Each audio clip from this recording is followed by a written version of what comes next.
Once upon a time, there was a young and nice girl named Alira. She was born into a family that seemed rich and noble to the outside world, but behind the tall walls of their giant black castle, cruelty ruled. From the moment she opened her eyes, silence followed her. Her family never smiled at her, never held her hands, never comforted her. Her father's cold eyes pierced her like ice, her mother's voice whispered harsh commands that broke her spirit, and her brothers laughed at every misstep, every tear. The castle itself was alive with shadows. Its walls creaked as if watching. The floors moaned under footsteps that weren't there. Even the forest outside, thick and twisted, seemed to lean toward the castle, listening. Alira loved the forest secretly. When she could escape to the tallest window, she watched the branches twist and sway like they were trying to reach her. Sometimes, in the fog, she thought she saw lights moving between the trees. She did not know if they were spirits, animals, or something else. As a child, Alira learned quickly that nothing was safe. Her toys were broken and blamed on her. Her small meals were taken away if she lingered too long. If she cried, she was locked in dark rooms or the cellar for hours. Sometimes days. The servants whispered about her, calling her the shadow child, because misfortune seemed to follow her even when she did nothing wrong. But she was not weak. Deep inside, she had a spark that no amount of cruelty could extinguish. By the age of 7, she had begun talking to the shadows. Not real shadows, ones in the mirrors.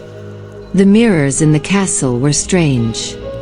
Cracked, old, with frames of strange symbols, they reflected more than appearances. When Alira passed them, she sometimes saw herself move differently, think differently. Once, she waved, and her reflection waved back a second too late. She started to realize the mirrors were alive in some way, and that the castle itself was watching her. Her family noticed her growing fear and used it against her. Her father said she was cursed. Her mother said she was dangerous. Her brothers enjoyed trying to make her panic. But the more they tried, the stronger she became. Every night, she hid by the tallest window, dreaming of freedom. She watched the forest, listened to the wind, and began learning how to be invisible, how to move silently, how to disappear while standing in plain sight. When she was 10, tragedy struck. A fire broke out in one of the castle's lower halls. No one was hurt, but her family blamed Alira entirely. They locked her in the dungeon beneath the castle. There, it was cold, wet, and alive with whispers. The walls themselves seemed to speak, telling her secrets of the castle, of her family's cruelty, and of power she had never known. Days passed. Hunger and darkness became familiar companions. By the time she was released, she was thinner, quieter, but something inside her had changed. Fear no longer controlled her. Strange things began happening after that. Candles went out when she entered a room. Animals refused to enter the castle, but birds perched outside her window. Trees from the forest pressed against the walls. Shadows moved differently around her. The castle trembled, as if it knew she was learning, growing, preparing for something. At 13, her mother sent her to the attic tower, a place meant to erase children. There, she stayed for weeks alone. The cold was unbearable. Hunger gnawed at her. Time became meaningless. Only a single cracked mirror kept her company. It whispered, showing her memories she had tried to forget and visions of the future she did not yet understand. She saw herself walking through forests, standing tall while the castle burned, leaving her family behind. She learned that the castle fed on pain, and her family had survived for generations by offering cruelty to maintain control. By 14, Alira was no longer the scared child. She had become cunning, patient, and observant. She could feel the castle's heartbeat and sense its fear when she moved. She discovered hidden corridors, secret rooms, and the family's darkest secrets. She learned about old rituals, about mirrors that trapped souls, about lights that could bend reality. And she began planning, not revenge, not yet, but survival. She would wait for the right moment.